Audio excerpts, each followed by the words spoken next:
Hello. So, our next panel is all about TV, how it's changing, what's going to happen next, what's coming up in the next few years. And I'm really excited to welcome out our speakers. Who have we got coming up? No, after you. So like Sam said, the TV landscape is undergoing a significant digital and data-driven transformation, and staying informed is essential for media and advertising professionals. So this next panel will provide you with critical insights into the evolving ecosystem and equip you with the knowledge to leverage new opportunities effectively. They're looking stunning up there, but let me introduce them for you. Joining our chair, Sam Tidmarsh, is Amy Caven, Head of Media Strategy at Boots, Tom Mardon, Head of Media for Tesco, John Cox, Streaming and Social Sales Leader at Channel 4, Dan Conneally, VP Agency Solution of Samba TV, and Karin Seymour, Director of Client and Marketing at Sky Media.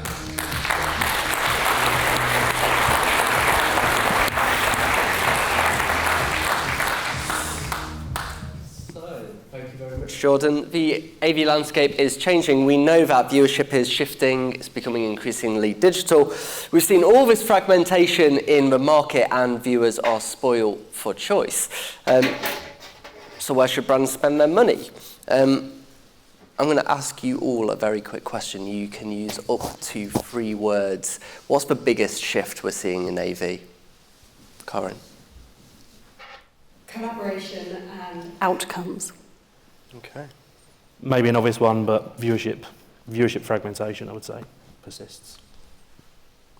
I would say blurred lines. Tom?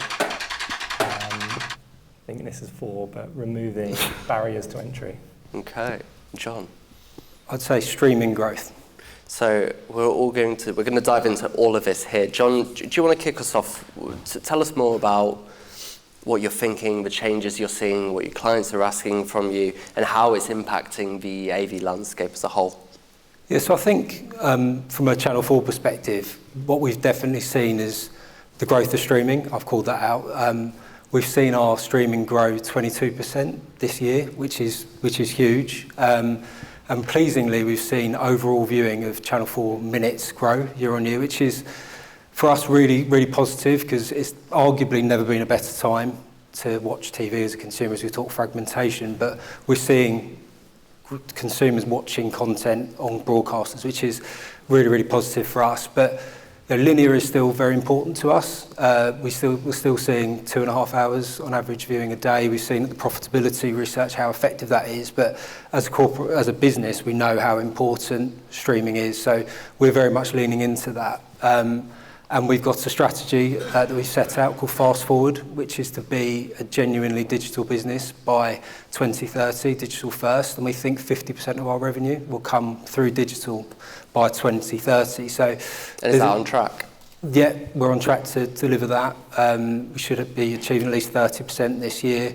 And really, there's a few ways our strategy's changed with that. I think the first way is commissioning. So our commissioners now look at what works on streaming as well as on overnights. So there's the last 5 years, there's loads of rich data we've got over the types of programming that work on streaming. So we know that reality does great. Married at First Sight is a great example. We know that factual documentaries do brilliantly, as do scripted comedies. So one to watch out for is one called Generation Z coming up, which is quite topical at the moment. It's a zombie drama about Generation Z being attacked by boomers. So that's one to like a very Channel 4 spin on a topical subject. So yeah, so that's kind of one of the areas. And then the other area outside of commissioning shows is kind of just following where eyeballs are.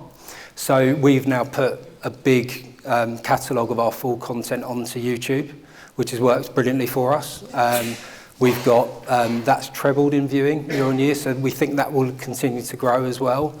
So I think that's the really big, and then the other area I'd go into for all the advertising agencies in the room is just the growth of data across all of the broadcast and across the AV landscape, where we do first-party data matching with clean room info. We've got retail partnerships, Tesco, Nectar 360. So there's so much more you can do within data. And I think finally the other area, which was mentioned, I think what Karin was collaboration. So between the broadcasters, we're collaborating so much more than we ever have done with Sea Flight, the recent announcement of Project Lantern for outcome measurement. So, yeah, I think there's a lot more collaboration as well. Is that what you meant by collaboration, Karin? Yeah, exactly that. And so a collaboration at an industry level, I think a lot of our competition isn't between the broadcasters anymore. Right. You know, there's so much where places. Is the competition? Well, I mean, there was the first speaker yesterday setting out the landscape and the growth of digital and the growth of social. There is a lot of money going there. So I think for us, as certainly, or any media owner that creates content, there is that competition. So there's that collaboration at the industry level. But then at a campaign level, I mean, we did a great piece of work with PPL that went across all of the different broadcasters. So where the brief is right and we can get the right creative idea, we can produce some great magical campaigns. So it's at both ends of the scale. We just saw the profitability to research, and we could see the impact TV has, potentially not getting the same level of investments. Well, what's going on there? Is there a reason for that? Is it just easier to spend with the digital platforms, or TV is becoming increasingly digital, right? So I think I would answer that. There's three things that go into that, really. I think the first one is I think TV's got a bit of a perception problem, in that people have put it in a box. It's traditional media. We know what it does. It delivers for brand. Isn't that great? And I think John talked brilliantly around all of the different ways that TV is actually really exciting and dynamic and vibrant and evolving. So I do think there is that sort of perception problem. I think the second thing is that if you look at the businesses that are coming through now, all the big growth categories are online-born businesses. So you think about all the car aggregators, you think about all the food delivery services. There's a lot more businesses that are coming through that are digitally native, and so they started their businesses in social and digital. And so the metrics that they are asking of businesses have changed, and that's where sort of those Google and Meta conversations come first. And then I think the third thing is we love a versus narrative in this industry, pointing no fingers, Sam, at all. It's TV versus digital, it's streaming versus linear. And I think it's just a combination of everything, really. When I look at our business at Sky, we've just invested billions of pounds in football, and again yesterday the first speaker said sport is one of the reasons, the biggest reason that people pay for TV, and it's 99% linear. It's 99% live, viewed, huge following on social as people look to extend and enrich their enjoyment of the game and understand clips and everything. And then you go sort of all the way down the other end of the spectrum, and you think about the rise of BVOD, that's up 25%. And you look at things like streaming, 90% of Sky sales, our new products, are streaming products. They're Glass and they're Sky Stream. So it's not a versus, it's sort of a beautiful combination of everything, really. Dan, what's going to move the needle? How can we get more brands thinking of TV in this way? Is there a perception problem? Do we need to talk more about data-driven media in TV? Yeah, I mean, clearly data plays a big part in what we do at Samba TV. I don't think you can have collaboration as a major focal point and also have this versus narrative that Karin's speaking to. If I think about what we see generally in the marketplace, there is like a genuine thirst for kind of innovation and for progression. If you think about the last 8 years or so, we've seen a lot of that with brands and agencies wanting to take a kind of data-led learning approach to innovate and to move forward. And I think that's maybe speaks to the kind of collaboration piece that Karin's talking to. Maybe an indication of that for us at Samba is also the kind of breadth of customer set that we see. Mm-hmm. So whereas when we started over here 8 years ago, we were very brand and agency focused. We're working with measurement partners now and helping power some of their proprietary measurement solutions. We also work actually with people like TikTok, who are really interested in TV data to understand, how powerful their marketing on their platform might be to drive tune into a particular show, for example. So, maybe the kind of broadness that we're starting to see in terms of our customer set is a good indication of kind of the demand for a more data-led approach. I think we see demand as well from a data point of view to help fuel kind of decision making from a brand and agency point of view. And at Samba we're doing some interesting stuff around resolving our TV data to quite granular geo areas. So, 12,000 roughly postal sectors in the UK, and using that kind of infrastructure to help understand linear TV campaigns under and overexposed, and then making that data available, given that it's resolved to geo, to help kind of cross-channel planning, so maybe targeting an underexposed audience from linear into, digital out of home, or topping up in a totally, what would have historically been a very kind of siloed part of the media plan, but we're seeing data-led approaches kind of starting to help join that landscape together a little bit. Feels like it's about proving. I want to bring Amy and Tom in here.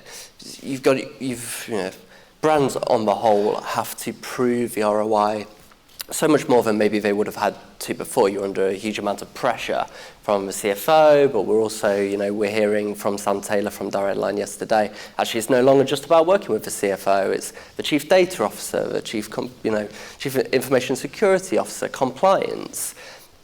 Proving this effectiveness, is it getting easier with TV? Is that still a challenge for you? Tom, do you want to take that first? Yeah, of course. I think compared to other forms of digital media, proving the effectiveness of TV is still always going to be a challenge. Even as kind of capability improves, you expect to see the full benefit, like the profitability research would say, over a longer time period. So I think for me, it's all about positioning. So if you have the right measurement capability in your business, what I liked from the profitability research is how they talked about payback windows. So starting to use that language when you're chatting to your finance teams or any of the teams who help invest and bring some of the more data-specific products in TV to life. I think how you talk about, well, this is a payback you'll see in a week, 6 weeks, 12 weeks, and here's the longer-term benefit on the brand. I think getting people to think in that way is probably the direction we need to go in to kind of safeguard the role TV plays on a plan. So you need really strong MMM. Fundamentally, I still think MMM is the best-in-class way to measure TV. That inherently does come with challenges because you have to wait a fairly long time to get your MMM back. There is capability which is bringing that forward, which I think will help. But for me, MMM is still the kind of gold standard about how you show the full impact of advertising, and TV specifically. We heard the lines of Tom Hallett yesterday, was speaking from Sky, head of econometrics, talking about how they're working creative pre-testing into their media mix modelling. And we heard Avinash Kaushik talk about, 60 to 70% of a campaign's efficacy is based on the creative. Do we need to think, TV, obviously we know, as Peter Field said of Future TV, is so goddamn effective because of the amazing creative you can put out. Do we need to think, there's data, right? Well, the creative is still so important. That creative pre-testing part, is that something we need to be thinking about more? I think it's a bit of that. I think it's also the quality of the environment you're putting that creative asset in. If you've gone to the lengths that we go to make this beautiful creative, that's ideally it's got the sound on, it looks best on a big screen, ideally with an engaged audience, I think that's the bit we really need to be chasing. It's that quality reach and making sure we're doing the creative justice. And I think that's what's becoming a bit trickier as the AV landscape gets more fragmented. It's to find those quality reach points that exist outside of linear, because that is what linear is so good at doing. And AV's not just TV anymore, right? So at Connected TV World Summit earlier this year, David Crane just said, we can reach 30% of UK adults in one evening with ITV, but it'll take Amazon Prime a week to reach just 10%, so impacts aren't the same. Can't treat all impacts equally. How are you thinking of the different opportunities the vast amount of opportunities that you do have in AV? How do you make sense of that?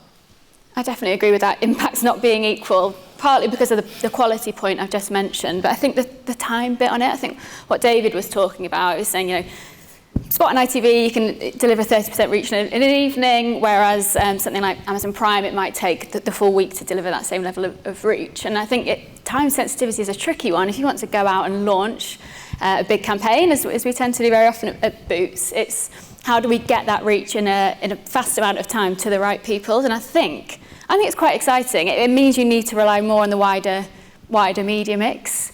So as a planner, and I think the agency will say that as well, it's quite fun blending your media mix. So whether that's, okay, you're going to bring a YouTube masthead into the plan where you historically maybe just have a linear spot in Corrie or something like that. So you need to think of the wider media mix, which is exciting. I think the challenge that comes with it is what's the cost implication of doing that. So the more channels you're bringing in, because we can't measure them holistically, how do we know how much more we're paying to do that? So I definitely agree that impacts aren't equal. And it's a challenge, but it's a fun challenge. We embrace it, and we just got to be a bit more creative about how we get that reach. Tom, how are you approaching it? Is that better? Hopefully less reverb now. First thing I'd say to Amy's point, I think there's never been a better time to be a planner. Given how fragmented the marketplace is, solving that challenge, I think is incredibly exciting. When you look at how you solve it, I think the first bit I'd call out is actually how you frame the problem. I think too often it becomes a choice. Is it this or is it that? The reality is you've got to balance the mix. There isn't the same, like we all know the reach in linear is declining. It doesn't play the same role it used to, but equally some of the new SVOD providers don't have the scale that linear still has. So it's absolutely about balancing the mix. It's not a choice. I think that's the first thing I'd say. And then beyond that, I think the principles are still the same and endure over time, which is you have to be super clear on who's your target audience, what's the job you're trying to do, or the challenge you're trying to fix in the business. And then if you have the right channel mix in service of that and have the right measurement at the back end, ultimately you'll continue to learn what mix is the best and improve efficiency over time. So for me, I think it's almost like the game hasn't changed. We've just got some better tools which are going to help in pursuit of that. Kind of like a massive mixing board, isn't it? At the moment, we're just tweaking to get to that. Completely. We almost talk about it like we make it sound perhaps more elaborate than it is, but we think of it as like a planning equation. So you've got all these different inputs. There isn't yet a perfect way to dock them all in and hit the button, optimize your plan at the back end. But that's almost the fun job of being a planner or an AV buyer, is you've got to maximize all those different bits in the supply chain. And yeah, I mean, just building on that, I mean, we spend a huge amount of time at Sky trying to join it all up. I mean, we have C-Flight that, yes, there's the industry one, and then we have C-Flight at Sky, where we exactly spend ages just looking at what's the optimal mix of, linear and VOD and AdSmart, and now rolling in short-form VOD as well, because we know that it is about joining those dots for our advertisers. And, we have our web attribution tool that we can see what activity has driven activity on the customer's website. And we've been doing that for about 10 plus years. And over half of the studies we've done have been in the last 2 to 3 years because of that demand and that need to just try and help prove that effectiveness and join those dots. So again, people sort of think, oh, well, you've got the right answer as well. But again, it depends on what you want to deliver. It depends on what your audience, who your audience is, what the messages are, whether it's a big piece of creative or branding or it's product. So there's so many different variables. We spend a lot of time trying to get that right, and that is the fun part. And I think picking up on something Stephen Myron said earlier, that's where I think you're seeing the mix of talents moving around. I mean, we've just built out a comm strategy team just for the point where that we can understand how to then create the perfect plan and work with our clients. Well, so as an extension to that, we're kind of as an increasing data plays a big part in this, obviously, in terms of trying to build that landscape in a more in-depth way than we've been able to historically. I don't think there's a silver bullet from a data point of view. In reality, it's probably mingling lots of data sets to give you a comprehensive view of what's going on. I think you asked a question about, an extra 10% reach on Prime. Like, how much do we know about whether are they incremental impressions? Are they not? Like, unless you have a really comprehensive kind of data-led approach to the way that you're thinking about managing reach and frequency from a cross-channel point of view, I think it's, hard to know, right? Yeah, and I was just going to build on that, going back to the question of are impacts the same. It's important, I think everyone in the industry looks at the environment. I mean, Amy said that screen on, sound, and equating that when you're planning. So we did a piece of research looking at social specifically, and we partnered with Vivo, who, for those who don't know Vivo, they do music videos on YouTube, and we looked at what we deemed quality broadcast content on a social environment. And so that was music videos and Channel 4 content. And it came back that trust of brands in those versus non-broadcast was 3 times. So straight away there's a question of, are those impacts the same?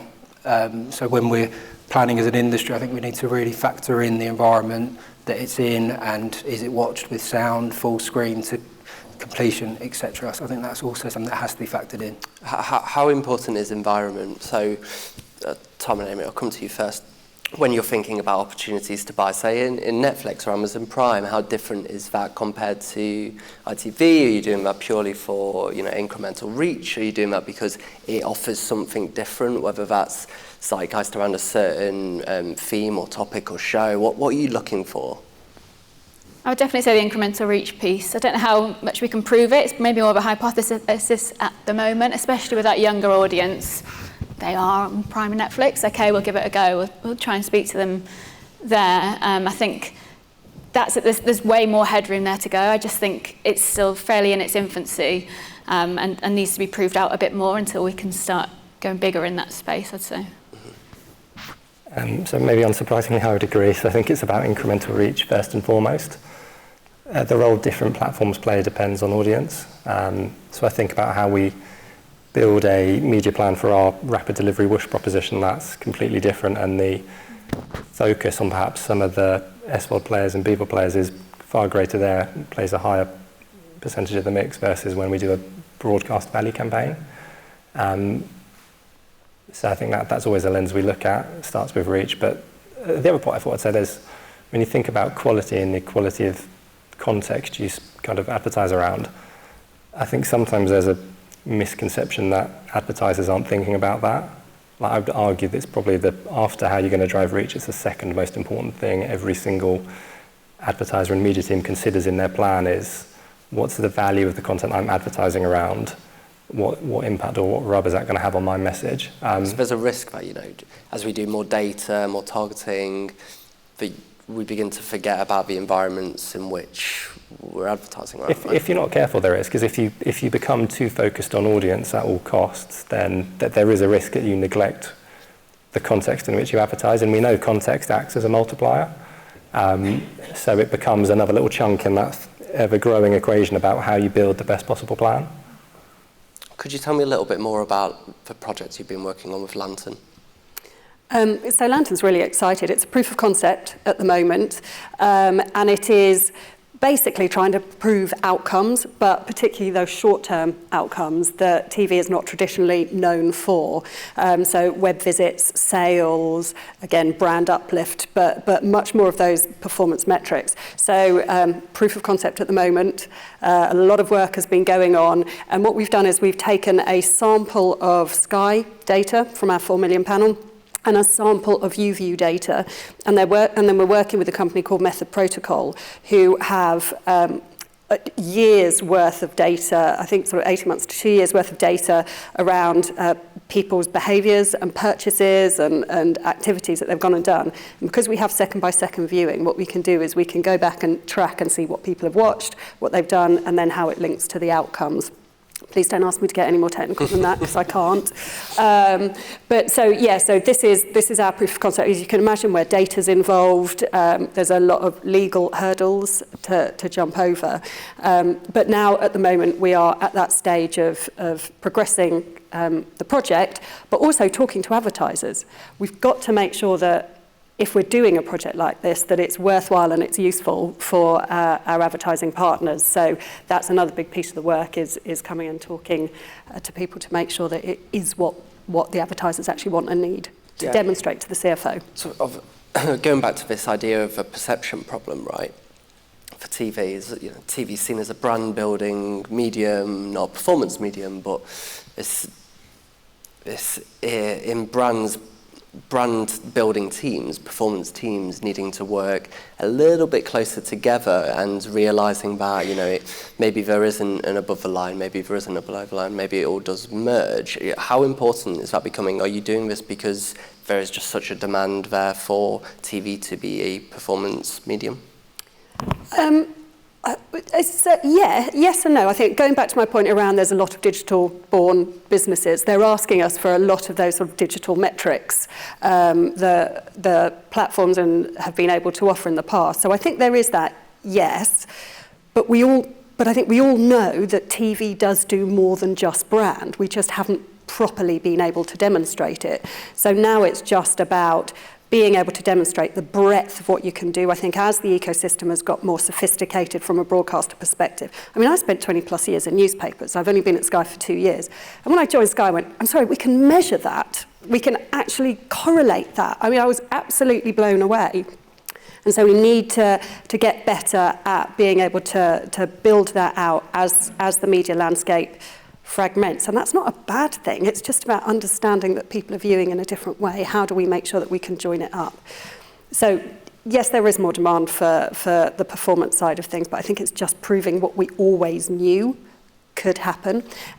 And one other thing, and then we'll let other people speak, I promise, but I was on a televisionaries panel that we do as an industry. We go into agencies with Kelly, and both ITV and ourselves at Sky, we talk to a lot of new-to-TV advertisers. I mean, we're up 9% year on year for new-to-TV advertisers, one a day come on board. And those aren't the big brands. Those are the sort of the long tail who have been doing local and search, and now they want to grow their businesses. And they are finding that TV is hugely effective. I mean, we had one small travel company that had been doing search, and by adding TV, she did a 3-month test, and they'd hit their annual targets, sales targets, in that 3 months, and so kept rolling on. So it's about being able to shout about everything we know TV can do. And Dan, are you finding that you're working increasingly with brands direct compared to agencies? Has that been shifting over the last few years? So brands wanting to take more control? To an extent. Not necessarily across the entire product suite, but certainly from to Karin's point, from a measurement point of view, in terms of trying to understand reach and frequency and the deduplication of that, and also things like, conversion. So, the more ability we have to sort of trade TV from a digital perspective, I think we need to be a bit careful that TV doesn't just, that we still remember what TV's historically been brilliant at from a brand building point of view, and that it doesn't kind of shift wholesale into this kind of, performance-led medium because we have the opportunity or the capability to do that. There's no reason it shouldn't be able to do both, really. But yeah, it's still a reasonably even mix from our point of view, but as I would say brand sophistication increases, there probably is a bit more demand from the brand side to onboard data and to understand, to have that sitting as part of your kind of stack. Okay, let's go back to what we were talking about at the very beginning. We were talking about what you're most excited by with the changing AV landscape. John, starting with you, tell me about the new opportunities you're seeing for brands. What are your clients coming to you asking for? And what do you see as the most exciting things to really start moving the needle? So I think over the last 2 or 3 years, it's definitely the data that's available for advertisers to use, whether that's first-party data or the data partnerships that broadcasters have got involved in. So I think we've really upped the game in our data plan. I think what's really interesting then is how can we marry up creativity with that data and target people with relevant messaging using data signals. I think that's, quality environment like TV, I think is hugely exciting. Have you got any plans to do AI creatives? ITV have done a very interesting move there, talking about breaking down barriers to smaller advertisers who might not have a traditional TV. So they've done some testing with AI to create copy. Definitely something we're looking at, because it's a very interesting concept. And another thing that's, not to take two things, but I'll throw it, is just breaking down those barriers to entry to non-traditional TV advertisers. Tom, what do you really need from the industry over the next few years? What's getting you excited about AV? I think what's getting me excited is Origin. What do I need from everyone to fall in and rally in support of Origin? I think... Would you like to expand on that? Yeah, with pleasure. Because if I think about what we do as a media and planning team, that giant equation, the amount of different inputs which feed into that, it's complex, it's difficult to play that back into a business. And then at the end of it, I think we sometimes do ourselves a disjustice because we have to summarise it at such a level to kind of get people to understand the journey we've been on. What I think Origin will do and where it will get to over time is it will do more and more of that equation for us. And it will allow us to talk in more detail back to the business around actually the true incremental reach different parts play, which I think sometimes it's easy for the non-media folk in a business to kind of believe some of the advertising myth which lives out there, whereas I think Origin will give arguably the best way to go, actually, this is what individual partner contributes versus why, and give everyone a real kind of factual basis in how you build a plan. Amy, how are you feeling about Origin? Yeah, I mean, I think that then it therefore feels like it benefits all channels. I think I mentioned blurred lines right at the start of this, and that is really tricky to navigate, but a measurement tool such as Origin can help show the compound effect of all different channels together. So I don't think it's none of this either or, it's everything we've been talking about, it's collaboration. It's only going to help with that, so certainly champion it. To Tom's point, it's a cry to get the full industry championing it, I guess. Talking about sort of future-facing AV landscape, I think the creativity piece is interesting. I think we've got to find different ways to cut through. I think, yes, a 30-second ad is still super impactful, but I love what some of the broadcasters especially are offering in terms of AFPs, in terms of just more integration, more creativity. Again, it's exciting times for media that way. Did anybody else want to comment on Origin before we move on to other future-facing? Look, I'll happily do. I'll take that. I will comment. I think we all want the same thing, you know. As media owners, as broadcasters particularly, we absolutely understand the need for advertisers to be able to look at the picture holistically. So we're 100% supportive of that ambition and what Origin are trying to do. I think where the broadcasters have concern is around the comparisons. So just making sure that we are comparing the same things that are held to the same standard, you know, the 100% viewed sound on versus, you know, 2 seconds of 100% pixels. So how do we ensure that? I think there's the other challenge, which is data, just access to the data and the output. So we as sellers wouldn't have the same access as the clients and the agencies to the reports and the output, which sort of puts us slightly on the back foot. But I think the key thing is, for brands like Tom and Amy that you know, have big media team, very sophisticated, completely trust you guys with the data to understand that. But there's 5,000 plus advertisers in the UK. And as we heard from Sam yesterday, there's a big influence coming from procurement, from the CFO, from lots of different people. And if they don't necessarily have those teams around them to support, that slight difference in outputs or interpretation can be taken the wrong way. So I think that's a big concern as well. So we fully respect that everything that Origin is trying to do. We just need to work those bits out. There's a huge debate. John, what you can say? Yeah, no, I was just going to build on that another interesting area within Origin, and there's a really interesting article, opinion piece yesterday in your publication from the CEO of Barb about the need for a universal truth and that, yeah, all the points Karin made, but also on top of that, as an industry having different trade bodies giving different results and measuring different things, we have to be careful of that.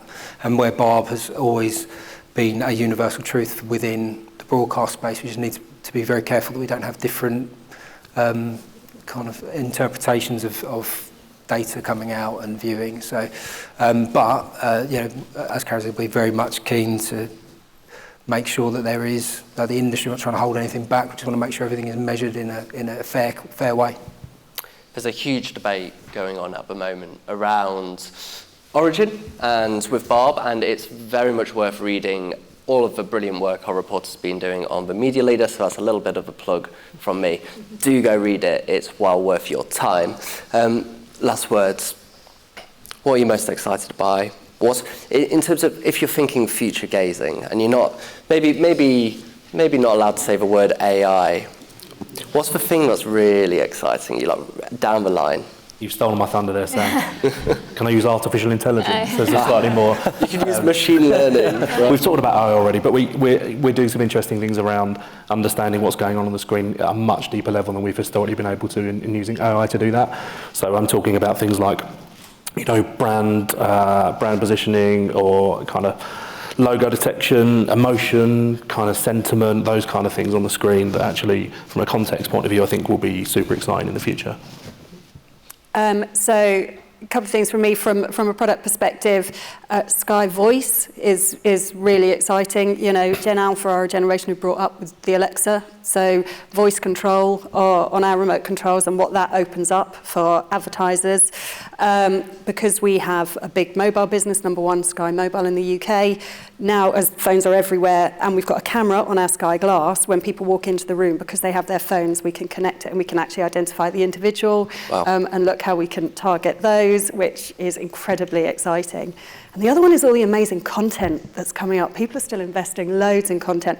There's a coming of rage show, that's the title, it's Coming of Rage called Sweet Pea that's out tomorrow that looks absolutely incredible. And Day of the Jackal coming up at the end of the year. We should have got some of these shows and showed them on the screen, maybe for later. Amy? I feel like we want to start plugging our ads. I'll plug our Christmas coming up soon. So yeah, we've got loads of amazing product development stuff that we want to tell people about, so we need to find the right channels, that right mix, and I think that's the exciting bit about the media landscape, is as this measurement progresses, it gets better, it's going to be easier to tell those stories and really understand the optimal media mix. So I think it's that one. Tom? I think it's just the general blend of data and creativity. So how do you use TV for everything we know it's fantastic at, but then how do you do that in a more addressable and data-led world? Yeah, for me, I think it's creativity as well, but I think Amy mentioned working with bringing advertisers closer to our brand and our programming. And a plug for a great program we've done that with is for Co-op Funeral Care, Celebrity Send-Off with Bez and Sean Ryder for the Happy Mondays. So I think that's a light-hearted That's not what I expected. But I think there's a great opportunity for brands to bring themselves closer now, using data and creativity to broadcast the brands. A fantastic and broad-ranging panel with lots to dive into. Do read more about Project Origin, but for now, so massive thank you to my brilliant panelists.